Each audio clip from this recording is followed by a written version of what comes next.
सियासत में जीत और हार के बीच का फासला कभी कभी इतना कम होता है कि यकीन करना मुश्किल हो जाता है। 2023 के चुनाव में वारासिवनी में ठीक यही हुआ।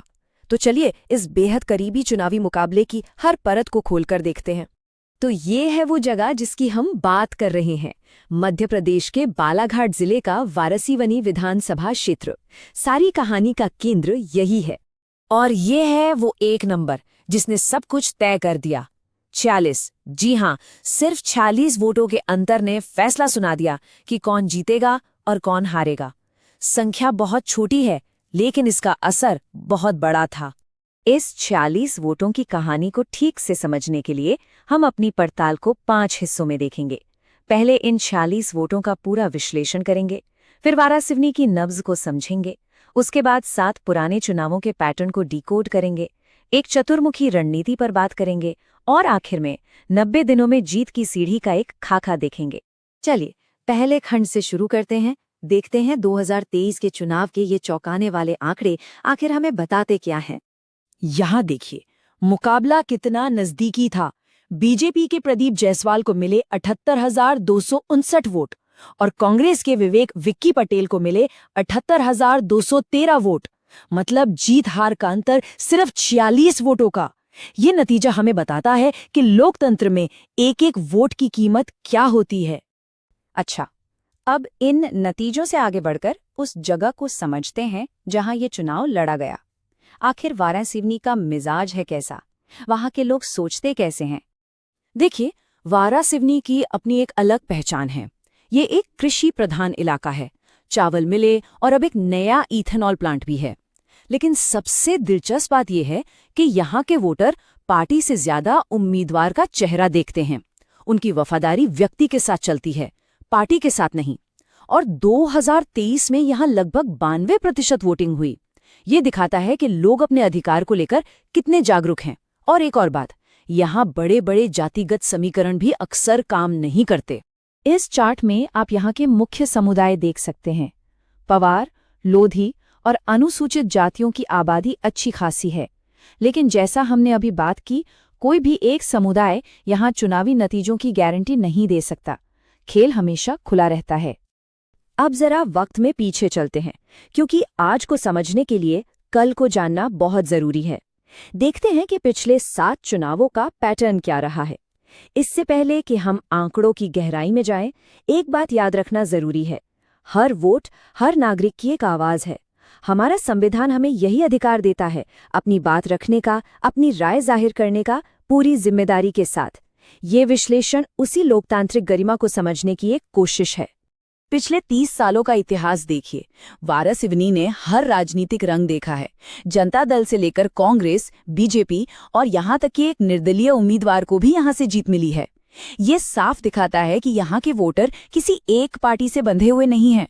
वो लगातार बदलाव में यकीन रखते हैं। ये टेबल कहानी को और भी ज्यादा साफ कर देती है। 2 बातें यहाँ बिल्कुल उभर कर सामने आती हैं। पहली, प्रदीप जायसवाल का व्यक्तिगत दबदबा। वो कांग्रेस से भी जीते, निर्दलीय भी जीते और अब बीजेपी से भी जीते। और दूसरी, 2018 में कांग्रेस के वोट शेयर में आई भारी गिरावट। देखिए, ये सिर्फ 7.59% पर सिमट गया था। ये एक बहुत बड़ा टर्निंग पॉइंट था। इसका मतलब सीधा है, वारासिवनी की राजनीति में प्रदीप जायसवाल की अपनी एक निजी ब्रांड वैल्यू है, जो किसी भी पार्टी की सीमाओं से कहीं बड़ी है। वोटर पहले उन्हें देखते हैं, पार्टी को बाद में। तो अब तक हमने समझा कि क्या हुआ और क्यों हुआ। अब हम इस विश्लेषण से एक कदम आगे बढ़ते हैं और समाधान की तरफ चलते हैं। देखते हैं कि इस सीट को जीतने के लिए एक कारगर रणनीति क्या हो सकती है। इस रणनीति को नाम दिया गया है चतुर्मुख सिद्धांत। ये एक तरह का 360 डिग्री अप्रोच है, जिसमें जीत के लिए 4 अलग अलग मोर्चों पर एक साथ एक लय में काम करने की बात कही गई है। पहला मोर्चा है चुनावी मोर्चा। इसका मतलब है बूथ और गांव के स्तर पर माइक्रो मैनेजमेंट करना, हर दरवाजे तक अपनी बात पहुंचाना, जमीन से जुड़ना। दूसरा मोर्चा है संगठन का, यानी स्थानीय पार्टी यूनिट को मजबूत करना, जो भी अंदरूनी मतभेद है उन्हें सुलझाना और कार्यकर्ताओं में एक नया जोश, एक नई ऊर्जा भरना। तीसरा मोर्चा है नैरेटिव का, यानी कहानी का, मुद्दे का। स्मार्ट विकास बनाम यथास्थिति, का एक ऐसा मजबूत संदेश तैयार करना जो सीधे सीधे जनता के मुद्दों से जुड़े, खासकर किसानों की बेहतरी से। और चौथा और आखिरी मोर्चा है संसाधनों का, मतलब फंड्स इकट्ठा करना और उसका सही इस्तेमाल सुनिश्चित करना, चाहे वो डिजिटल कैंपेन हो या फिर जमीन पर होने वाले कार्यक्रम। चलिए अब आते हैं आखिरी और सबसे अहम हिस्से पर, एक ठोस समय पर आधारित एक्शन प्लान जो इस पूरी रणनीति को हकीकत में बदल सके। लेकिन कोई भी प्लान बनाने से पहले सबसे बड़ा और बुनियादी सवाल तो यही है कि वारासिवनी के लोगों की असली शिकायतें क्या हैं, उनकी असली समस्याएं क्या हैं, वो किन बातों से परेशान हैं। इसका जवाब ढूंढना सबसे जरूरी है। अब जब हम आगे की रणनीति की बात कर रहे हैं तो एक और बात ध्यान में रखनी चाहिए। नागरिकों की निजी जानकारी उनकी अमानत है। भारत का डीपीडीपी फ्रेमवर्क इसी बात पर जोर देता है कि उनकी प्राइवेसी का सम्मान हो, उनकी सहमति के बिना डेटा का इस्तेमाल ना हो। एक अच्छी शासन व्यवस्था इसी विश्वास पर टिकी होती है।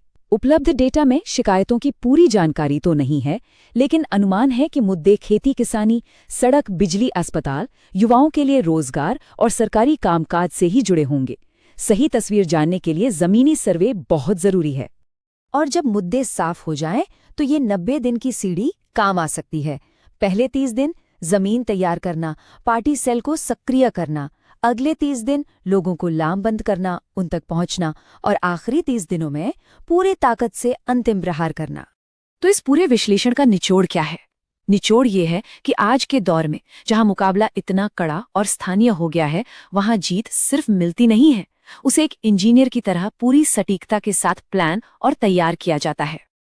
और अंत में हम आपको इस सवाल के साथ छोड़े जाते हैं, क्या 46 वोटों की एक करीबी हार भविष्य में 4600 वोटों की एक बड़ी जीत का ब्लूप्रिंट बन सकती है? क्या एक हार का सही विश्लेषण जीत की सबसे मजबूत नींव रख सकता है? ये सोचने वाली बात है। If you want to become a people-centric leader and uplift your constituency, get in touch with blueprintstrategies.ai at mgr@blueprintstrategies.ai or call 08042041602. Purpose Beyond Politics.